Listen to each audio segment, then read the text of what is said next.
안녕하세요. 올 연말이나 내년 초쯤으로 결혼식 올릴 예정이었던 29살 여자입니다. 하지만 지금은 깔끔하게 파혼했어요. 파혼한 남자친구를 포함해서 주변 몇 명은 제가 너무 이기적인 것 같다고 했어요. 하지만 저는 그렇게 생각하지 않거든요. 여러분들께서 제 이야기 들어보시고 정말 제가 이기적인 건지 한번 판단해 주시길 부탁드리겠습니다. 남자친구는 친하게 지내던 지인의 소개로 만나게 되었습니다. 남자친구도 그 지인과 친구 사이였고, 그렇다 보니 서로를 모르고 지내던 저랑 남자친구를 이어줬던 거예요. 연애를 시작했을 때 남자친구의 나이가 31살이었습니다. 연애는 횟수로만 치면 3년을 했어요. 남자친구가 결혼하고 싶다는 이야기는 연애 초반 때부터 나왔습니다. 연애 시작하고 첫 해를 넘기며 지나가는 듯이 이야기를 먼저 꺼내더라고요. 나도 이제 32이지 않냐. 연애도 연애지만 결혼 생각도 해야 할 나이다 하면서요. 그땐 그걸 당연히 청혼이라고 생각하진 않았어요. 하지만 그 덕에 저도 어느 정도 결혼을 염두에 두고 만남을 이어왔어요. 그런데 그 이후부터 남자친구가 본격적으로 결혼에 대한 굳은 의지를 내비치기 시작했습니다. 제가 이야기를 들어놓고 모른 척을 하는 건 줄 알았나 봐요. 레파토리는 맨 처음 말했던 것과 똑같았어요. 내 나이가 이제 벌써 32이다 어쩌고 저쩌고. 한국에서는 그 나이에 결혼하는 게 늦은 것도 아닌데 나이 타령하면서 조선시대 같았으면 벌써 애가 장가갈 나이다 이런 식으로 이야기를 하는 겁니다. 뭔 소리를 하고 싶어서 저렇게 나이 타령을 하는 건가 싶었는데 나중에 가서 하는 말이 하루빨리 결혼해서 자리 잡고 안정적으로 사는 모습 보여드려야지 부모님께 효도하는 거 아니겠냐 하는 거예요. 그래서 제가 단도직입적으로 남자친구한테 지금 나한테 청혼하는 거냐고 물어봤고 이렇게 얼렁뚱땅 청혼하는 거면 나는 못 들은 걸로 하겠다. 제대로 똑바로 준비해와라 했습니다. 뭐 요즘에 청혼 받으면 기본적으로 야경 끝내주는 호텔에서 명품 가방 선물 주면서 한다는데 그런 청혼 바래서 그런 것 아니에요. 그런 거 받으면 당연히 기분이야 좋겠지만 그런 것보다 더 중요한 것들이 있잖아요. 결혼을 하려면 꼭 알아야 할 현실적인 것들 말입니다.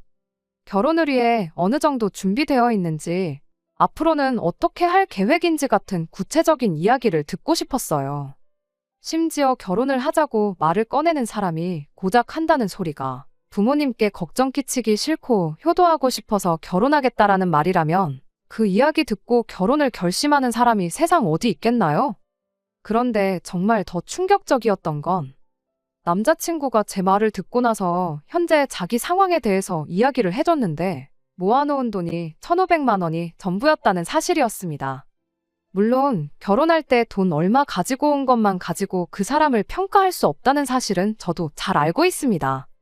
하지만 당시 제 나이가 27살 때였는데 대기업도 아니고 평범한 일반 기업에서 사회생활 막 2년 된 햇병아리 사회초년생이었던 저도 당시 2천만 원이 넘는 저금을 가지고 있었어요. 그런데 저보다 5살 많은 남자친구가 결혼하자고 징징 노래를 불러싸던 그 남자친구가 당장 까놓고 보니 5,100만 원도 아니고 1,500만 원이 전부라고 하니 놀랄 노자 황당할 따름이었죠. 그래서 결혼이 그렇게 급한 상황이거든. 나 말고 다른 사람 만나라고 이야기했어요. 돈 얼마 때문에 이별을 하자는 속물이 되는 것 같아서 싫었지만 아무 준비도 없이 결혼을 하겠다고 드는 사람과 미래를 준비하는 것도 답이 없다고 생각했거든요. 제가 뭐 다른 사람들처럼 남자라면 모름지기 결혼할 때 집을 해와야 한다 그런 걸 바라는 건 아니었습니다. 하지만 결혼은 현실이잖아요. 성격 좋은 건 장점이긴 하지만 경제관념 없는 건 아무리 성격 좋다는 거 하나만 가지고 도무지 커버할 수가 없었거든요. 그런데 남자친구가 그럼 자기한테 시간을 좀 달라고 하더라고요. 앞으로 자기 통장에 1억 찍힐 때까지 열심히 저축하겠다. 그리고 나서 청혼을 하겠다. 뭐 이런 식으로요. 1억으로 서울에서 뭐 아무것도 못한다는 사람들이 많긴 했지만 저는 그 말을 믿어보기로 했어요. 어차피 로또라도 당첨되지 않는 한 짧은 시간 내로 남자친구가 그 돈을 만들 수 있는 방법은 없었고 그 사이에 정말 남자친구가 결혼 상대로는 글러먹은 사람이라는 걸 느끼게 되면 굳이 그 돈을 모을 때까지 기다릴 필요도 없이 헤어지면 되는 거라 생각했으니까요. 그리고 무엇보다 저는 당시 결혼 자체가 그렇게 급한 나이는 아니었으니 저한테는 문제될 게 없다고 생각했습니다. 오히려 남자친구가 진짜 1억을 모아오면 지금 당장 모아놓은 돈이 적을지라도 믿음직한 배우자감이 될 수 있을 거라고 생각도 했습니다. 당시 남자친구 연봉이 4천에서 5천 사이였는데 정말 숨만 쉬고 돈만 모은다고 해도 최소 2년은 넘게 걸리는 일이잖아요. 일반인이 허리띠 졸라매서 사는 경우라고 해도 남자친구가 1억을 모으는 데는 최소 3년 반 정도 걸리지 않겠나 생각을 했어요. 3년 반 내로 그걸 해내면 남자친구 나이가 35, 36 될 텐데 나쁠 거 없다 싶었네요. 32 나이까지 모아놓은 돈 한 푼 없는 거나 마찬가지인 무책임한 남자가 좋은 배우자감이 되겠다 생각한 건 그렇게 1년을 더 연애하고 나서였습니다. 원래 저랑 연애 시작할 당시에는 남자친구는 회사 근처에 원룸을 얻어서 거기서 생활 중이었는데 돈 모으겠다고 방 빼고 부모님 집으로 들어갔고 도시락 싸고 다니고 술, 담배도 다 끊어버리고 하면서 정말 미친 듯이 돈을 모았나 보더라고요. 1,500만 원밖에 없던 통장은 1년 만에 5천만 원이 넘는 금액이 찍혀 있었어요. 그리고 그때 이 사람이 할 땐 하는 남자구나 하는 생각이 들었지요. 그때부터 저도 남자친구와 결혼을 한다는 걸 염두에 두고 제 월급도 같이 저축을 하기 시작했습니다. 남들이 보면 제가 결혼하려면 남자친구한테 1억 모아오라고 시킨 거나 마찬가지처럼 보일 텐데 저라고 돈 한 푼 없이 결혼할 수는 없었으니까요. 연봉 차이가 있었기에 남자친구가 모으는 돈과 똑같이 모을 수는 없었지만 저도 제 나름대로 최선을 다해 돈을 모으기 시작했어요. 그리고 결혼하면 어차피 공동재산이 될 텐데 제가 모으는 게 돈이 아깝다거나 하는 생각도 들지 않았습니다. 그렇게 쭉 남자친구와 만남을 이어오게 되었고 2년 차에 남자친구 통장에 8천만 원이 넘게 되고 저도 5천만 원 정도 모았을 때 본격적으로 결혼 준비를 시작하게 되었네요. 그게 올해 봄의 이야기입니다. 그렇게 남자친구와는 계속해서 저축을 하면서 결혼 준비를 차근차근 시작하기로 했어요. 남자친구도 이미 결혼하고 싶다는 이야기 꺼내고 2년이나 지났는데 뭐 급하게 할 게 있냐면서 천천히 준비하자는 분위기였고요. 그래서 올 겨울이나 내년 초쯤에 결혼식을 올리자고 결정을 하게 된 겁니다. 그렇게 되면 아마 남자친구는 1억 정도, 저도 못해도 6천에서 7천 사이로 모이지 않겠나 싶었고 그 돈이면 대출 끼고 적당한 전세의 결혼식 비용까지 다 가능하리라 생각됐거든요. 그렇게 본격적인 결혼 준비 시작하고 얼마 지나지 않아서였어요. 제 위로 오빠가 있어요. 저희 오빠는 남자친구와는 나이가 같아요. 오빠랑은 안 보고 지낸 지가 꽤나 오래됐는데 뭐 무슨 일이 있어서 연을 끊고 지내거나 그런 건 아니었고요. 오빠가 군대 다녀오고 나서 미국으로 유학을 가게 되었는데 거기서 알게 된 분하고 가깝게 지내면서 아예 미국에 눌러앉기로 결심을 했었거든요.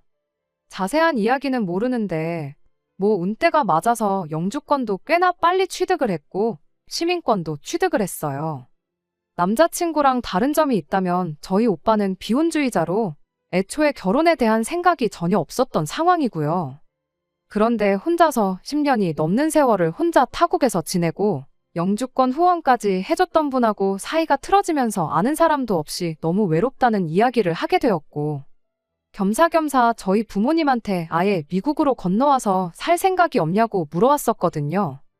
부모님은 다 늙어서 말도 안 통하는 나라에서 살 필요가 뭐가 있냐며 거절하셨던 걸로 알고 있었는데 아무래도 오빠가 너무 힘들어하다 보니 부모님이 결국 오빠가 있는 곳으로 이민을 가기로 결정을 하게 되었습니다. 오빠가 사는 지역도 교민들 수가 워낙에 많아서 이야기 들어보니 영어 한마디 못해도 한국 사람 사는데 아무런 문제도 없는 그런 동네라고 했기에 부모님도 그렇게 하기로 결정을 내리셨던 것 같아요. 거기에 이미 저 모르게 해서 초청이민 수소까지 다 받아놓은 상황이었더라고요. 저한테는 따로 말을 하지 못했던 건 외로워하는 오빠 때문에 저를 한국 땅에 혼자 남겨두는 거나 마찬가지였다 보니 어떻게 말을 꺼내야 할지 모르셨다는 것 같아요. 그 와중에 제가 남자친구와 본격적으로 결혼 준비를 시작했다 하니 당신들이 저를 두고 오빠한테 가더라도 제 곁에 저를 지켜줄 사람이 생기는 거나 마찬가지니 안심이 된다 하시면서 그제서야 저한테 이민 사실을 알려주신 거였고요. 원래는 제 결혼식이 끝나고 난 뒤에 떠날 생각이었는데 오빠가 당시 심적으로 너무 힘들어하던 상황이었으니 저희 부모님도 그걸 그냥 두고 볼 수는 없었던 것 같았습니다.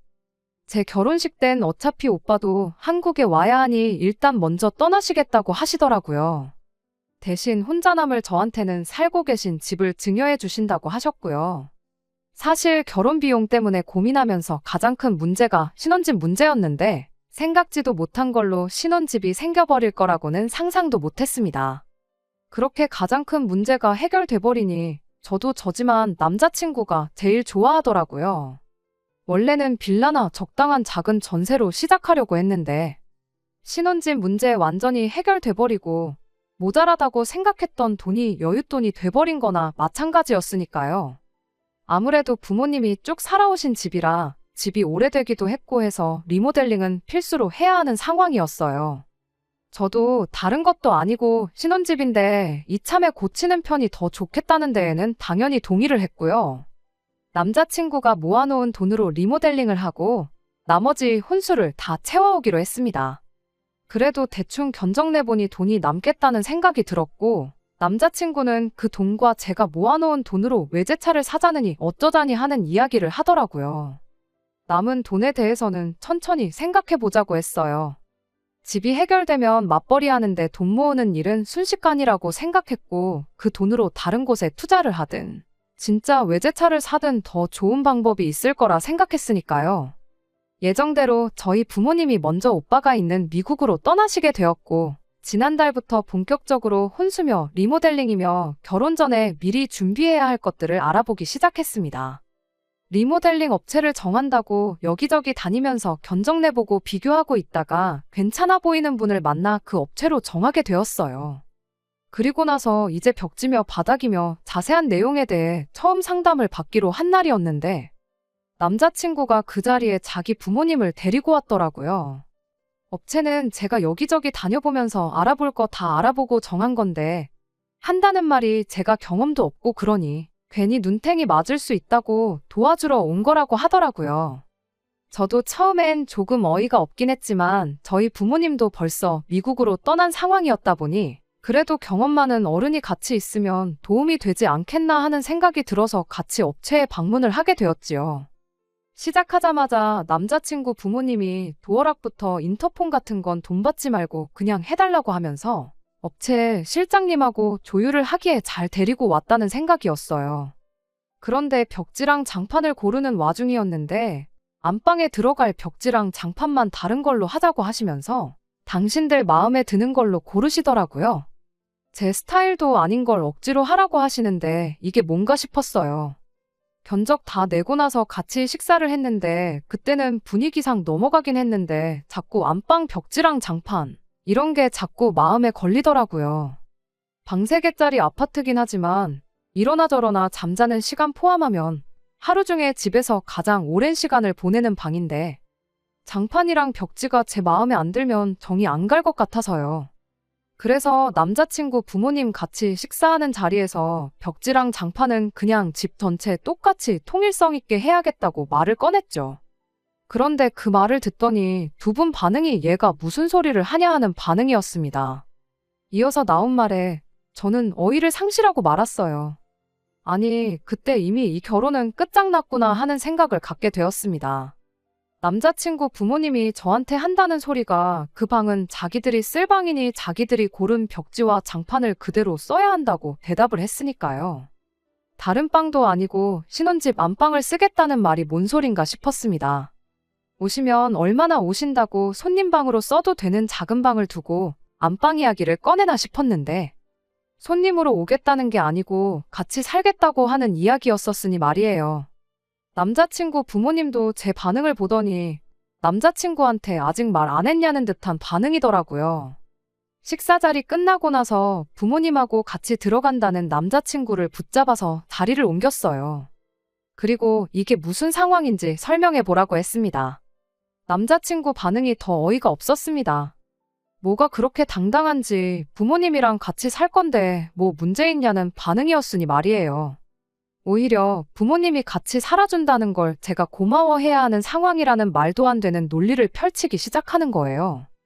장점이라고 설명하는 게 부모님이 우리랑 같이 살아주면 하면서 마치 저희를 위해서 엄청 희생한다는 말투로 말을 하더라고요.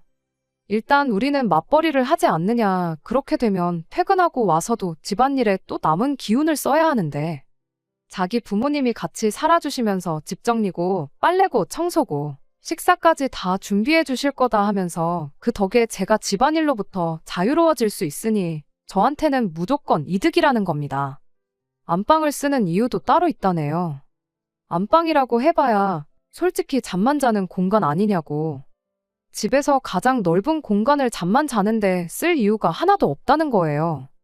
퇴근하고 오면 우리는 식사하고 TV 보고 거실에서 시간만 보낼 텐데 오히려 화장실 딸린 안방을 쓰겠다는 자기 부모님한테 감사해야 하는 거라고.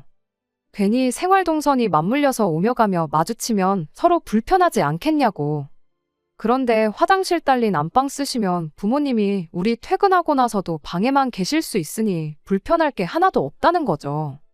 방이 넓으니 거기에 TV 하나만 더 놔드리면 저녁 식사할 때 빼고는 부모님하고 마주칠 일도 없다는 거예요. 마지막으로 제가 남자친구 부모님한테 오히려 감사해야 한다는 이유를 듣고 결혼에 대해서 다시 생각해보자고 한마디 해버렸네요.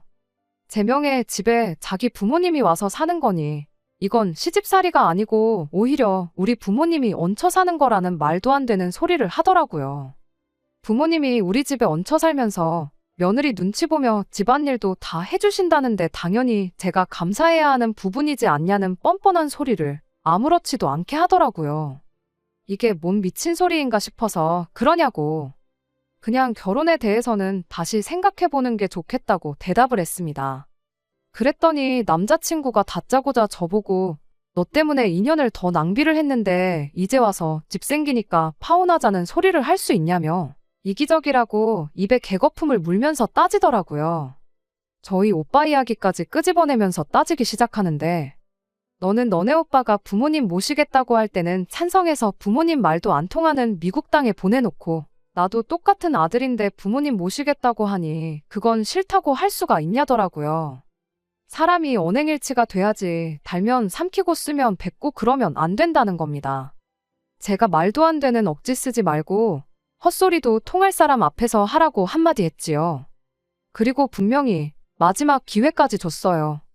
지금이라도 늦지 않았으니 합가 이야기는 나랑 상의된 적도 없고 앞으로도 그렇게 할 생각 없다는 사실 부모님께 정확하게 알려드리라고요. 그렇게만 하면 지금 일은 제가 없던 일로 하고 예정대로 결혼 준비를 하겠다고 했죠. 남자친구는 끝까지 그 고집을 꺾지 않더라고요.